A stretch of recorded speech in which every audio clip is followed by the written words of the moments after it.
Bismillahirrahmanirrahim.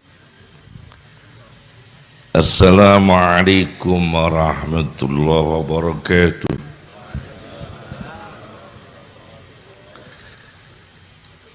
Bismillahirrahmanirrahim. Hamdan lillah,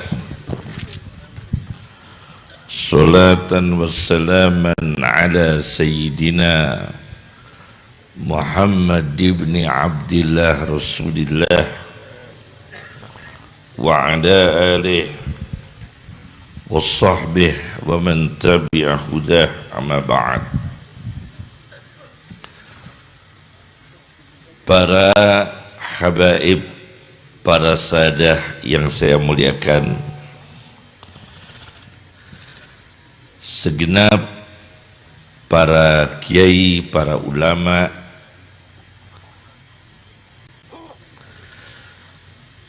izinkan kami pada hari ini, waktu ini untuk menyampaikan, mensyarah dari kitab Mi'atu Faidah. Ada 5 poin. Poin pertama adalah maqalah Habib Abdul Qadir bin Ahmad bil Faqih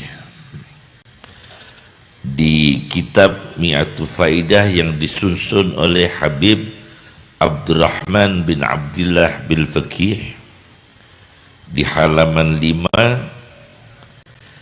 Habib Abdul Qadir bil Faqih mengatakan, innal muslimina al-yawma asbahu hujjatan 'alal Islam. Sesungguhnya umat Islam pada hari ini berhujjah bukan untuk membela Islam, tapi justru berhujjah untuk menyalahkan Islamnya sendiri, berhujjah untuk menjauhkan manusia dari Islamnya sendiri. Wa taraku awamir Allah wa rasulih, meninggalkan perintah Allah dan Rasulnya sallallahu alaihi wasallam, Sayyidina Muhammad sallallahu alaihi wa alihi wasallam, janiban, satu sisi, wa asbahu ubadal madah, umat Islam menjadi penyembah materi duniawi, wan nisa, penyembah wanita, wal manasib, penyembah jabatan. Ini kita diingatkan oleh Al-Habib Al-Musnid Abdul Qadir bil Faqih. Sampai saya baca dalam literatur Al-Mujawul Fahras, ya, bahwa kata Islam itu dalam Al-Quran 8 kali. Di antara 8 kali itu ada ayat Al-Quran, wa kafaru ba'da islamihim. Setelah Islam mereka kafir, setelah iman mereka tidak iman.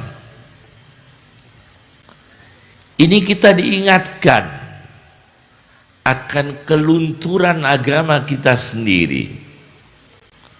Kenapa? Karena kita menghamba pada duniawi, materi, menghamba pada wanita, menghamba pada jabatan dan kedudukan, sampai melupakan agamanya sendiri.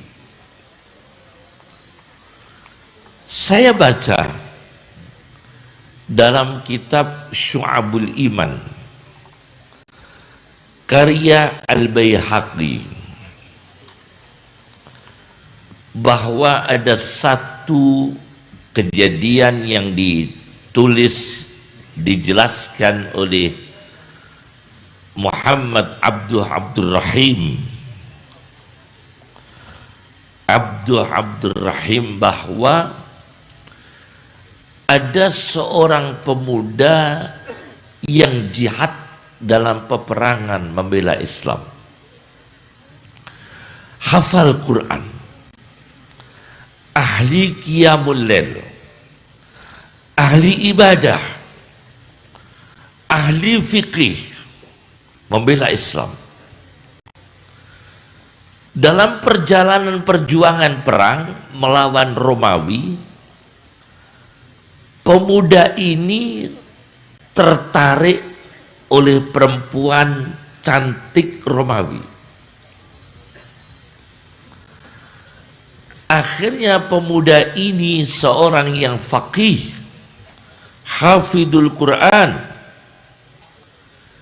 Dia tinggalkan tentara-tentara muslim yang lain untuk menghampiri perempuan itu dan mengawini perempuan itu dan meninggalkan agama Muhammad SAW.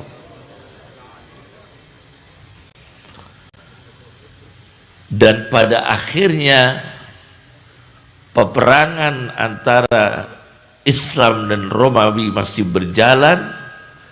Bertemulah tentara Islam dengan tentara Romawi. Pemuda yang kemarin itu hafidul Quran, seorang ulama, berada di tentara Romawi dan seluruh ilmu syariatnya hilang. Hanya satu ayat Al-Quran yang dia ingat, rubama yawaddul ladina kafaru law kanu muslimin.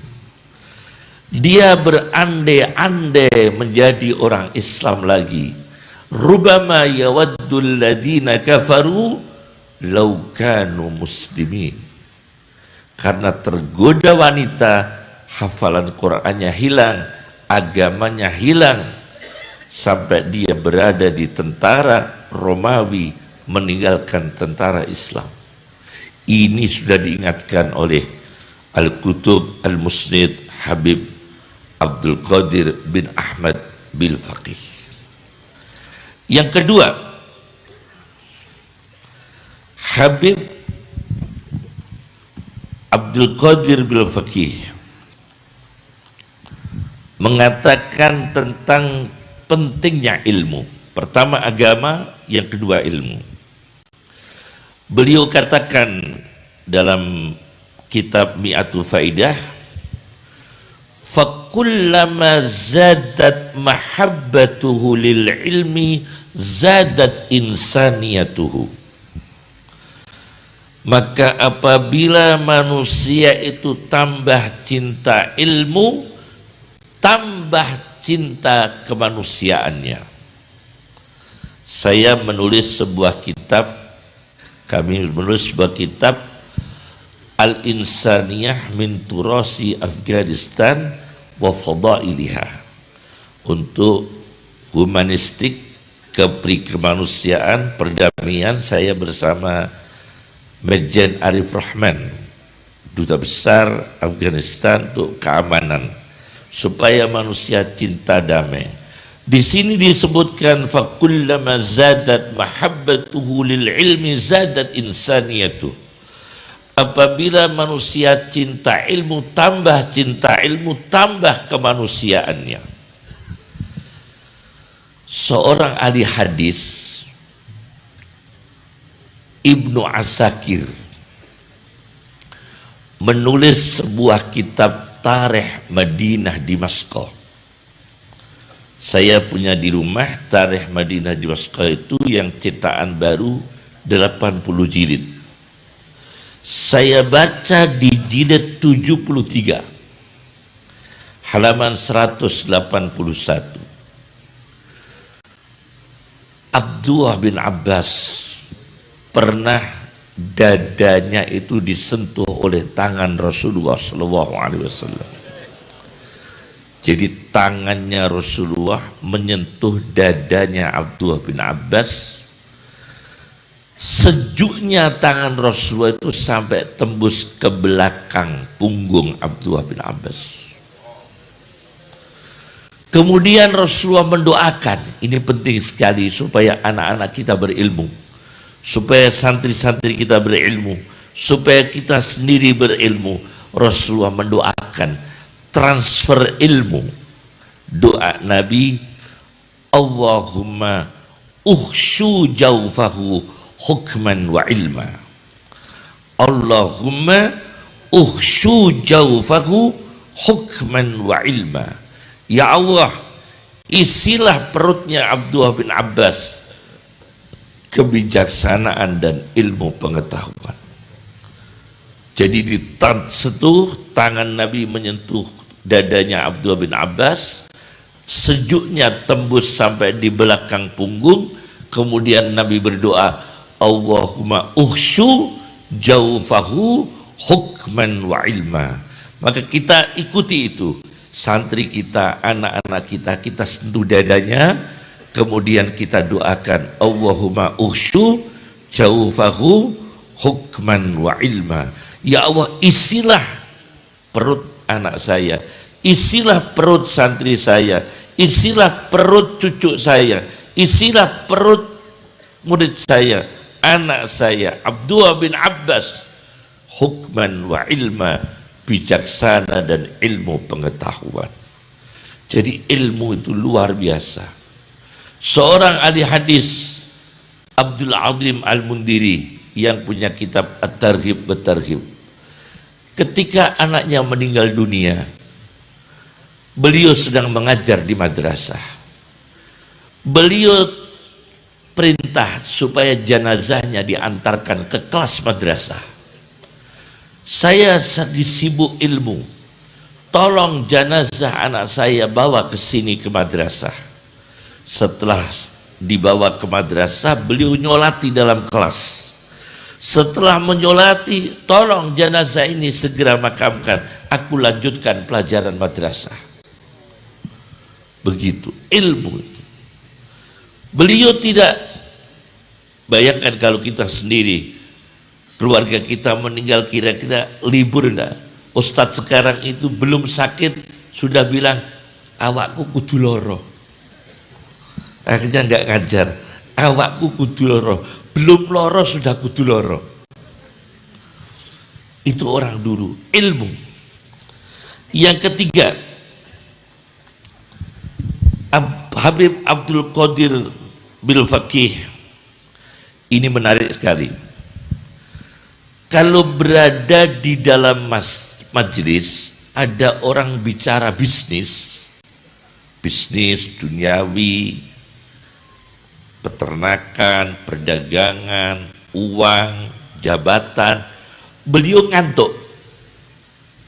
Habib Abdul Qadir bin Ahmad bil Faqih itu kalau berada di majlis dan majlis itu membicarakan urusan duniawi, asu, beliau ngantuk. Kalau membicarakan urusan akhirat, beliau bangun. Kalau kita kan enggak. Baca Quran dengan menghitung uang, cepat ngantuk mana kita ini? Kalau kita enggak ngitung uang, itu enggak ngantuk-ngantuk. Kalau beliau Habib Abdul Qadir Ibn Ahmad bil Faqih dijelaskan di sini, apabila berada dalam majlis, di situ dibicarakan duniawi, beliau ngantuk. Kalau membicarakan ukhrawi, beliau semangat, bangun. Subhanallah. Ternyata ada sebuah kitab Al-I'jazul Adadi, mukjizat bilangan dalam Al-Quran, karya Dr. Abdul Razak Naufal. Al-I'jazul Adadi, mukjizat bilangan.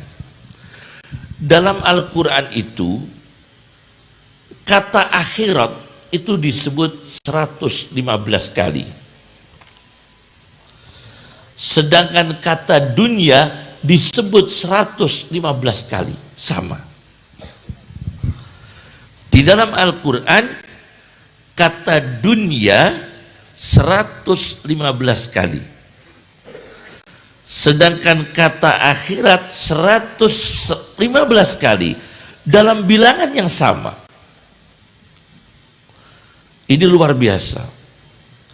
Tapi ternyata kalau kita meneliti, saya dulu meneliti tentang Al-Quran, tentang mukjizat, teliti nilai-nilai sofistiknya, bahwa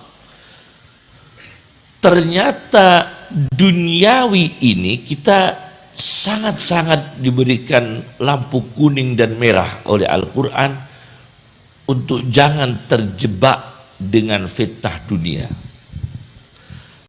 Al-Quran mengatakan wa mal hayatud dunya illa mata'ul ghurur. Tidak ada kehidupan dunia kecuali kesenangan yang menipu. Yang nyalon belum sukses, timnya sudah sukses.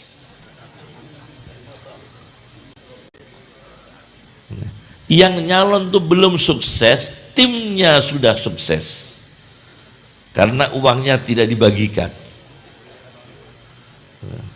Maka jadinya tim sukses. Subhanallah, astagfirullah. Bahwa dunia itu menipu. Ini menarik sekali amaliyahnya Habib Abdul Qadir Bil Faqih, membicarakan dunia dia ngantuk, membicarakan akhirat dia bangun. Ternyata ini ada kesamaan yang ditulis oleh Imam Kusyairi dalam kitabnya Ar-Risalatul Kusyairiyah. Syekh Abdul Karim bin Hawazin Al-Kusyairi dalam kitabnya Ar-Risalatul Kusyairiyah diterangkan di situ ada kondangan hajatan di kampung.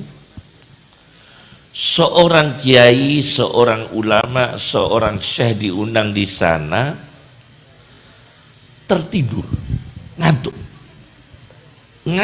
berat, tertidur ngantuk dalam acara itu. Tahlil tidak bisa baca, doa tidak bisa baca, ngantuk berat. Akhirnya beliau pulang dan beliau menjelaskan kepada yang punya rumah, jangan-jangan yang kamu sogatkan tadi, jamuan makanan yang kamu siapkan tadi, ada yang nggak beres itu. Saya ini ulama kok ngantuk di rumahmu tadi. Jangan-jangan berkat kamu itu ada yang nggak halal tuh. Coba dicek ulang. Dari mana itu berkatnya? Dari mana logistiknya? Dari makanan itu? Akhirnya dicek, ternyata semua halal. Cuma satu lawah yang belum jelas, yaitu terong. Illal badinjan, kecuali lawah terong ini belum dicek. Maka bikin ulama seorang sufi tadi ngantuk di situ. Karena ada makanan yang nggak jelas. Akhirnya keluarga itu diperintah untuk menemui penjual terong yang di pasar. Ternyata dicek, bapak yang jual terong. Oh iya, kenapa ya ada ulama sufi kok ngantuk tidur? Karena katanya ada yang nggak halal tuh. Apakah terong kamu bermasalah? Iya betul, itu curian itu. Ternyata itu terong curian, dijual di pasar, dipakai untuk hajatan, yang hadir kiai. Subhanallah. Ini kalau kiainya ma'rifat tingkat tinggi, kalau kita ini enggak, dikasih makan apa aja melek gitu. Kalau kita orang biasa ya, ini kiai yang sufi, yang dekat dengan Allah, dekat dengan Rasulullah SAW. Kalau begitu kamu penjual terong, minta halalnya pada yang punya lahan terong. Di mana kamu ambil? Di ladang, tegalan terong. kebun terong, minta maaf. Begitu minta maaf, apa kata penjual terong yang punya tanah yang terongnya dicuri? Saya minta maaf, kamu telah mencuri terong saya. Terong yang dicuri itu tidak kurang dari, kalau tidak salah, 1000 terong. Saya minta maaf, kenapa kok kamu sampai mencuri? Mulai saat ini lahan terong saya, tanahnya saya serahkan kepada kamu. Dan 2 ekor lembu untuk mengolah, meluku, saya serahkan kepada kamu. Alat-alat meluku saya serahkan kepada kamu, tapi jangan mengulangi mencuri. Akhirnya pencuri itu dapat tanah, dapat 2 ekor sapi. Masya Allah. Jadi minta maaf masih dikasih masing-masing. Ini barokahnya ulama, dia tobat. Ini ada cerita lagi dari Syed Muhammad bin Alawi Al-Maliki. Syed Muhammad ibn Alawi Al-Maliki itu pernah datang ke Mesir, ketemu dengan Syekh Abul Uyun. Syekh Abul Uyun itu punya alat detektor barang haram. Ini tidak semua memiliki. Apabila makanan itu haram, gurunya Syed Muhammad bin Alawi Al-Maliki di Mesir, Syekh Abul Uyun, itu kalau didekatkan jari-jarinya Syekh Abul Uyun, jari-jarinya Syekh Abul Uyun itu keluar percikan air, mata air memancar. Akhirnya ada pas Syed Muhammad sowan, pas Syed Muhammad ibn Alawi sowan di Mesir kepada Syekh Abul Uyun, ada tamu bawa mangga. Tahu mangga? Mangga ya, bahasa Arabnya itu bagus kok, al-mangga ya, al-mangga itu bahasa Arabnya mangga, al-mangga, durin ad-durin, bahasa Arabnya mudah sekali. Nah, begitu Syekh Muhammad rawuh, Syekh Abul Uyun kedatangan tamu bawa mangga. Kata Syekh Abul Uyun, ini mangga haram ini. Kok tahu Kiai? Ini saya dekatkan jari-jari saya, keluar percikan air. Ini pasti mangga haram. Betul Kiai, saya mencuri milik tetangga saya. Karena tetangga saya itu kalau panen nggak pernah ngasih saya. Saya jengkel, sekarang panen saya dikasih, saya curi, tapi saya masih baik ingat Kiai. Nyuri kok ingat Kiai dulu. Saya ingat ulama, saya antarkan sebagian ke penjenengan. Untung ulamanya dekat Allah, tahu ini haram, ini halal. Subhanallah. Lah kalau kita dikasih, kita kan tidak punya detektor halal haram. Masya Allah. Itu orang-orang dulu. Ini nasihat yang ketiga. Kemudian yang keempat, kami singkat-singkat ya. Habib yang keempat tentang aulia. Beliau mengatakan, Habib Abdul Qadir bil Faqih mengatakan, ahlus sirri wal walayah ya'rifuna, orang-orang yang ahli rahasia dan kewalian mengetahui annal anwarul mawjudah fid dunya ma'khudatun min nurin Nabi sallallahu alaihi wasallam. Sesungguhnya cahaya yang ada di dunia diambil dari cahaya Nabi. Wala yasbutu imanul mu'min illa biwasitatih. Dan tidak kuat, tidak tetap, tidak kokoh imannya seorang mukmin kecuali dengan perantara Rasulullah sallallahu alaihi wasallam. Nah, tentang imannya seorang mukmin dapat cahaya Rasulullah sallallahu alaihi wasallam. Cahaya itu ada dua. Ada nur hissi dan nur maknawi. Ada cahaya yang fisik berbenda, yakni bisa dilihat dengan mata, yakni visual, hissi, indrawi.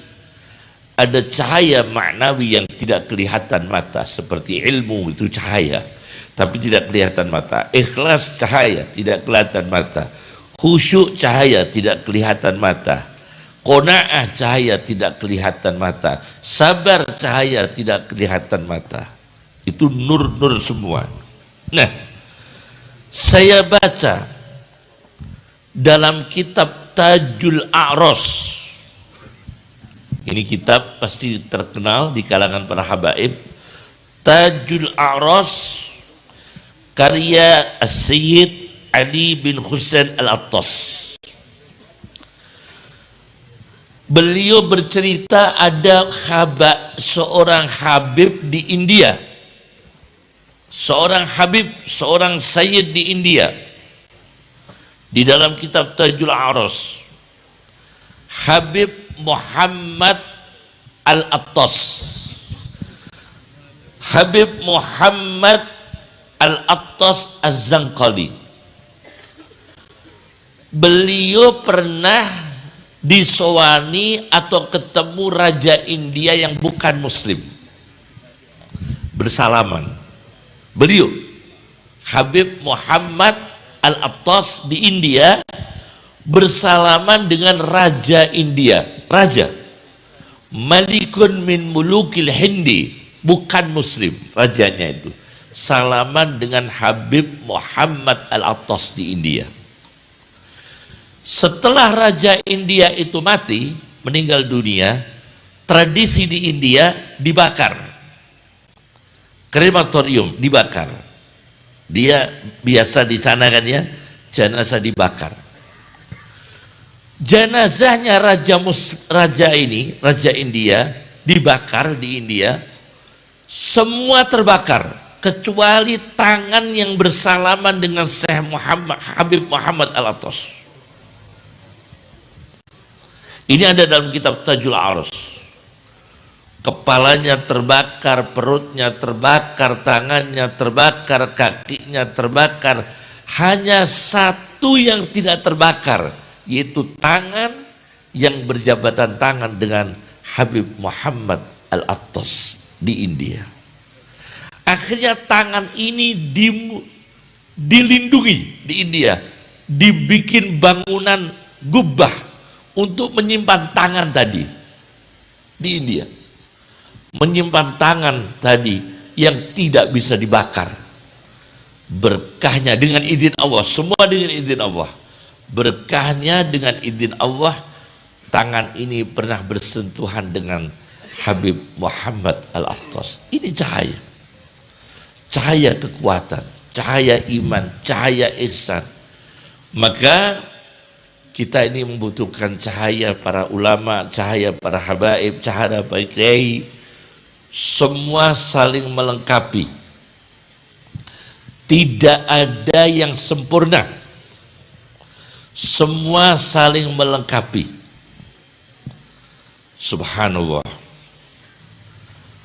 Orang yang namanya Al-Kalabi, itu orang yang hafal segala macam, tapi Quran tidak hafal. Ini saya ada satu kitab judulnya Auladuna Kaifa Yahfadunal Quran, sebuah kitab satu jilid tentang cara menghafal Quran. Itu ada orang salaf namanya Al-Kalabi, itu hafal macam-macam kitab, Quran tidak hafal. Akhirnya dia dirasani, digunjing oleh keluarga. Bisa hafal macam-macam, tapi sayangnya Quran kok nggak hafal. Dia tersinggung, dia masuk kamar. Ini fakta, ditulis dalam sejarah. Saya tidak mau keluar kamar sebelum hafal Quran. Maka dia 3 hari selesai hafal Quran. Ini karena jiddin wajtihad, kesungguhan, karena ada nur, semangat, nur dari Rasulullah SAW. Maka para ahli hadis, saya baca dalam kitab Al-Futuhatul Makkiyah tentang makna al-ulama warasatul anbiya. Mohon maaf, saya tidak niat menyinggung para ulama. Tentang makna al-ulama warasatul anbiya, versi Ibnu Arabi dalam kitab Al-Futuhatul Makkiyah. Kata Ibnu Arabi, kalau ahli nahwu ya ulama, tapi kan tidak langsung dari Nabi.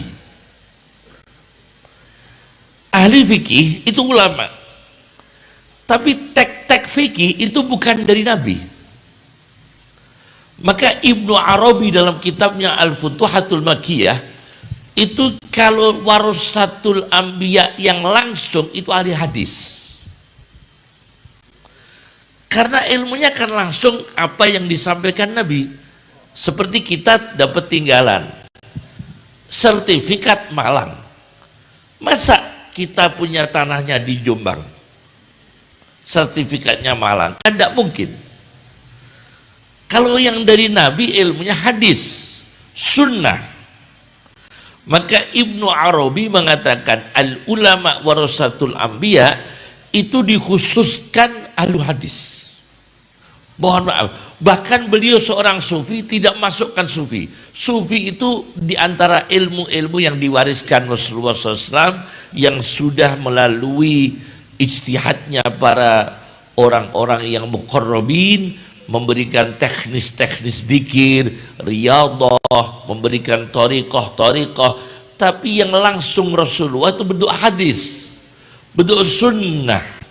Maka insya Allah, dan kita yakin kita berpegangan pada ulama-ulama, lebih-lebih ulama yang wali, al-faqih, apalagi muhaddis, seorang ahli hadis, itu kan langsung warisannya dari Rasulullah SAW, teksnya langsung dari Rasulullah SAW. Saya tidak mengatakan yang lain tidak warasatul anbiya, bukan ya. Ini menurut Ibnu Arabi dalam kitabnya Al-Futuhatul Makkiyah.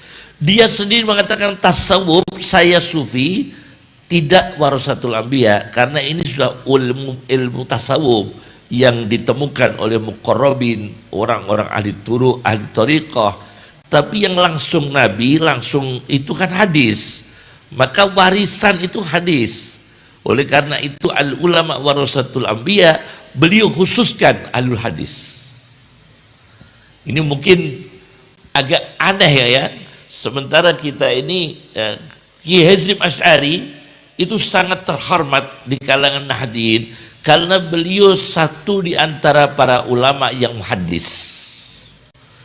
Kiai Hasyim Asy'ari, ayah saya mengaji ke beliau Sahih Bukhari, Sahih Muslim, Asy-Syifa bi Ta'rifi Huquqil Mustafa sallallahu alaihi wasallam dan sebagainya. Nah, ini penting sekali. Nah, ada catatan bahwa kita ini para ulama yang ingin mendapatkan cahaya Nabi memang berat. Kata Imam Ghazali, mohon maaf, mihnatun nisa madrasatul aulia. Orang yang kepengen jadi wali cepat itu sering dimarahi istrinya. Ini mohon maaf ini ya. Mihnatun nisa madrasatul aulia. Orang yang kepengen jadi wali cepat itu diuji oleh istrinya. Jadi kalau dia kuat dimarahi istrinya cepat, terus sering dimarahi, mudah jadi wali, mudah mati. Mudah jadi wali dan mudah mati begini ya. Nah, ini mohon maaf ini ya. Mihnatun nisa madrasatul aulia. Ini nurun nubuahnya gimana?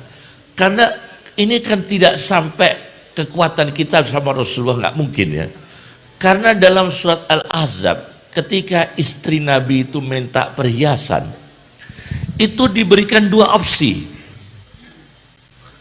Ketika istri Nabi SAW minta perhiasan, Rasulullah mengatakan, "Fata'alaina umatti'kunna wa usarrihkunna sarahan jamila." Aku kasih perhiasan tapi cerai. Perhiasan, cerai, atau tetap jadi istriku tanpa perhiasan. Itu Rasulullah. Nah, kalau kita berani enggak seperti itu? Jadi kalau Rasulullah dalam Al-Quran, "Fata'alaina umatti'kunna wa usarrihkunna sarahan jamila."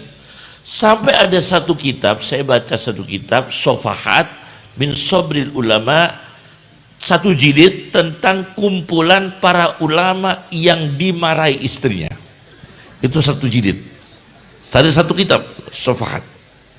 Nah, saya terpaksa cerita tentang ini, cahaya Nabi ini yang luar biasa. Syekh Ahmad Ar-Rifai, Syekh Ahmad Ar-Rifai itu kan pendiri Thariqah Rifaiyah. Syekh Ahmad Ar-Rifai ini juga termasuk habaib, masuk dalam kitab Nurul Absar, Nurul Absar fi Manaqibi Ali Sayyidina Muhammadin al-Muhtar, ya, termasuk habaib Syekh Ahmad Ar-Rifai yang punya kitab, yang punya Thariqah Rifaiyah. Beliau ini didatangi tamu. Pas datang tamu, ternyata Syekh Rifai baru dipukuli istrinya dengan alat-alat dapur. Dipukuli istrinya dengan alat-alat dapur. Sampai bajunya itu, nyun sewu, kehitam-hitaman. Ada susu, ada ompreng, ada kendil, dipukulkan ke baju beliau. Akhirnya tamu itu, Masya Allah, gimana kamu santri, gurumu dipukuli bunyai, kamu biarkan. Kata santri-santrinya, kamu tidak tahu tamu, Kiai Syekh Ahmad Ar-Rifai, Habib Ahmad Ar-Rifai ini sering dipukuli bunyai karena semenjak nikah maharnya belum dibayar. Ternyata maharnya belum dibayar. Masya Allah, Masya Allah. Jadi wali besar ini ya, maharnya belum dibayar. Akhirnya tamu itu pulang Pak. Lah ini tamu konsumen, bukan hanya cuma usal-usul toh. Ini banyak orang usal-usul, itu ada lagi ya usuluddin, dinnya hilang tinggal usul. Lah ini yang repot. Sekarang ini orang kuliah usuluddin sampai agamanya hilang tinggal usal-usulnya. Nah, ini yang repot begitu, Masya Allah, na'udzubillah ya. Ini jangan sampai terjadi. Nah, akhirnya tamu itu pulang, bawa uang, kalau tidak salah 450 dinar. Dihantarkan ke Ahmad Ar-Rifai, Syekh Ahmad Al-Habib Ahmad Ar-Rifai. Ini kiai, untuk karena kami dengar kiai punya hutang kepada istri, belum bayar mahar, sampai sering dipukuli. Kata Syekh Ahmad Ar-Rifai, kamu habis mimpi kan kalau saya di surga? Kok tahu Kiai? Iya, itulah karena saya sering dipukuli. Kamu bermimpi kan saya di surga? Fi maq'adi sidqin inda malikin muqtadir. Iya Kiai. Nah, biarkan saya dipukuli karena yang insya Allah yang mengantarkan saya di surga. Masya Allah. Jadi siap ya, Mihnatun Nisa Madrasatul Aulia. Ini Masya Allah ya. Kemudian, nah ini kemudian ya, yang kelima adalah tentang Syekh Salim Asy-Syatiri. Ini penting karena Syekh Salim Asy-Syatiri pernah mendapatkan hadis, Habib Salim Asy-Syatiri pernah mendapatkan hadis dari Dr.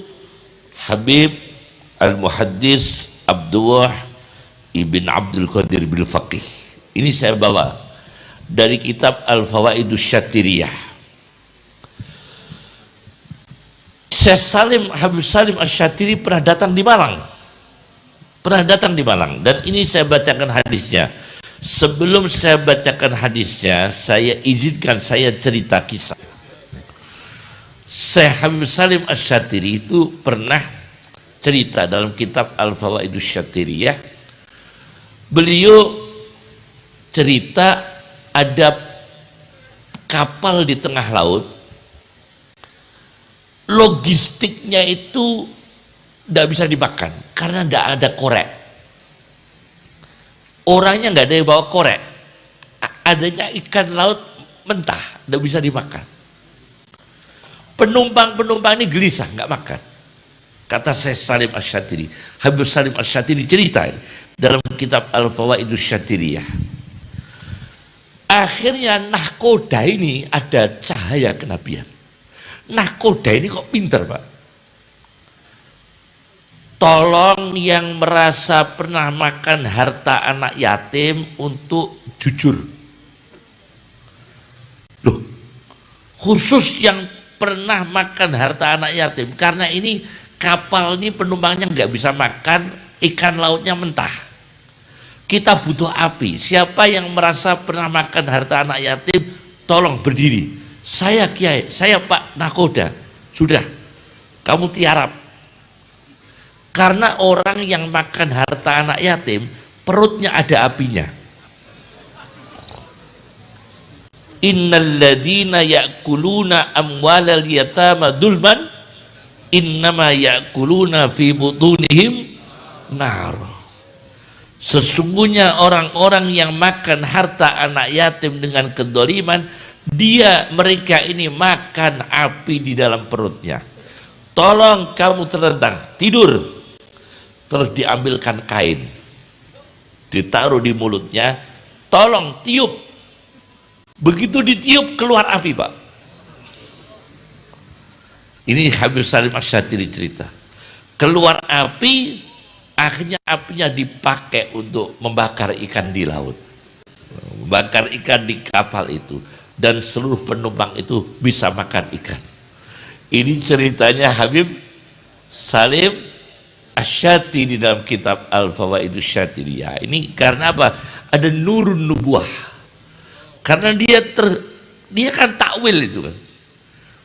Ayat itu kan bukan ayat mencari api untuk membakar ikan kan. Tapi ini Allah memberikan hidayah, mencari apinya dari mana di laut. Tapi kok bisa nyentel pada Al-Quran orang yang punya reputasi buruk, orang yang punya rekam buruk, bukan reputasi, rekam buruk, pernah makan harta anak yatim, dalam perutnya ada apinya. Akhirnya orang itu yang menyemburkan udara, diterima oleh kain yang di luar mulutnya, keluar api. Subhanallah. Ini cerita Habib Salim Asy-Syatiri. Sebagai penutup, ada hadis-hadis yang diterima oleh Habib Salim Asy-Syatiri. Habib Salim Asy-Syatiri menerima hadis dari Dr.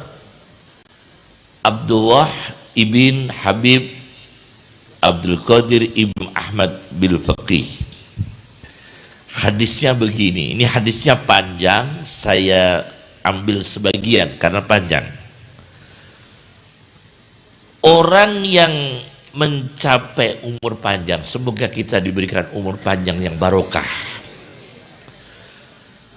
Wa idza balaghas sab'in. Ini hadis diambil dari kitab Mustadrak, Rawahul Hakim Al-Mustadrak.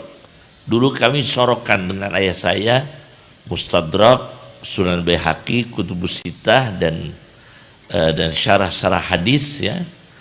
Sampai kitab-kitab Nawadir ya, Khilyatul Auliya, Syu'abul Iman dan sebagainya. Nah, wa idza balaghas sab'in ahabbathu malaikatus sama wa malaikatul ardi.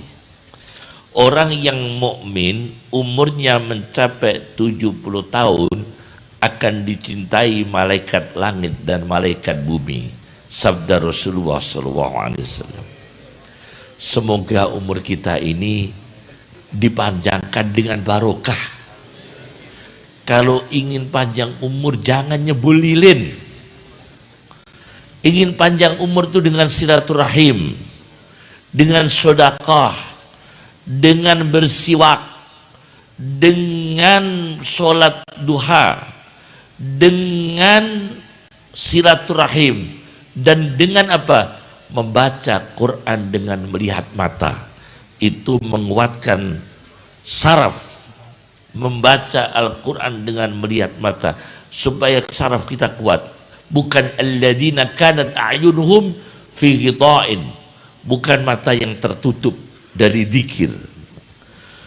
Wa idza balaghas samanin, apabila mukmin itu mencapai 80 tahun, yaqulu wa lahu anta min ahibbai, Allah berfirman kepadanya, engkau termasuk kekasihku. Wa idza balaghas sittin, dan apabila umur itu mencapai 90 tahun, syafa'a fi ahli baitih, bisa menolong keluarganya. Subhanallah. Umur kita ini belum jelas semua, belum jelas semua. Yang menyebabkan umur pendek itu banyak sekali. Di antaranya kurang bersedekah. Ya, semua takdir Allah, semua ada qada dan qadar, kita iman, dan semua sudah termaktub, ajal musamma, jelas. Tapi kita diperintahkan Allah untuk bersedekah, diperintahkan Rasulullah untuk bersilaturahim, untuk ngecas umurnya, untuk ngecas umur dengan izin Allah. Yamhuwahu ma yasha'u wa yasbit, memanjangkan, memendekkan haknya Allah. Yamhuwahu ma yasha'u wa yasbit, Allah berhak menghapus, Allah berhak menetapkan. Wa inumul kitab, na'am.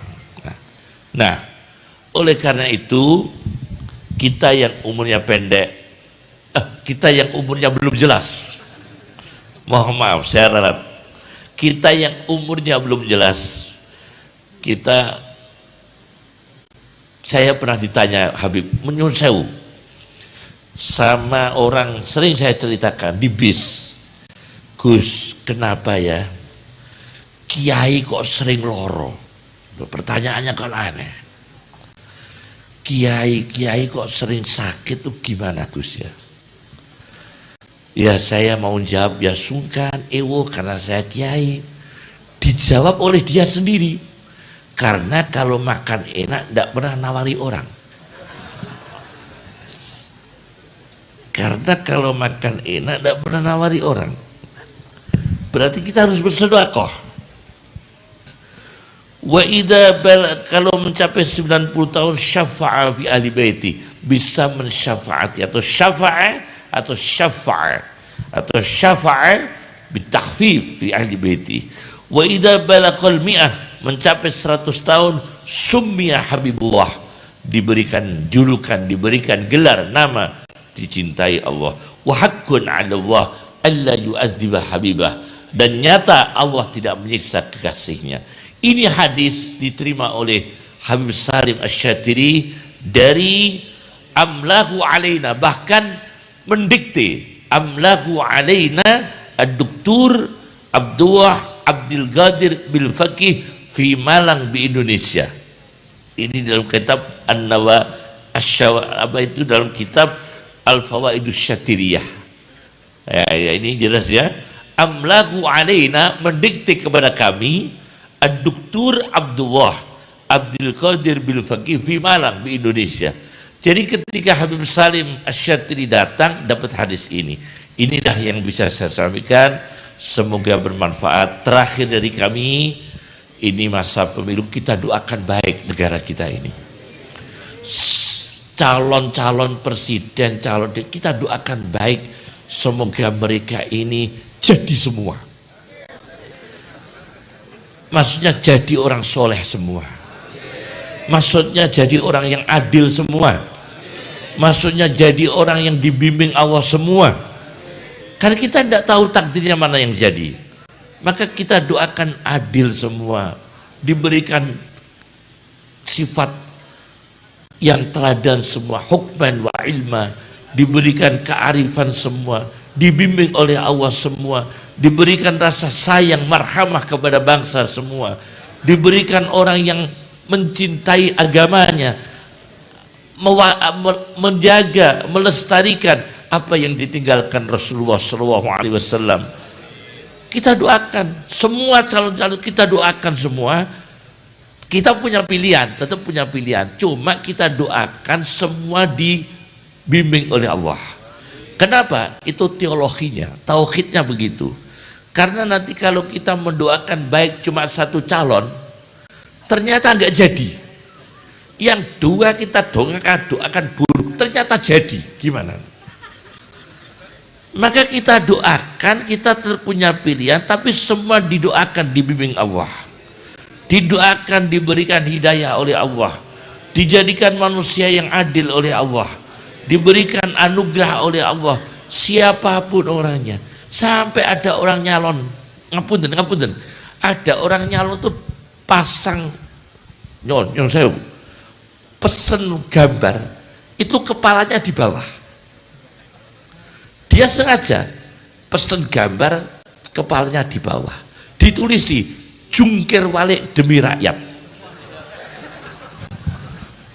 Sampai begitu loh. Ya Allah.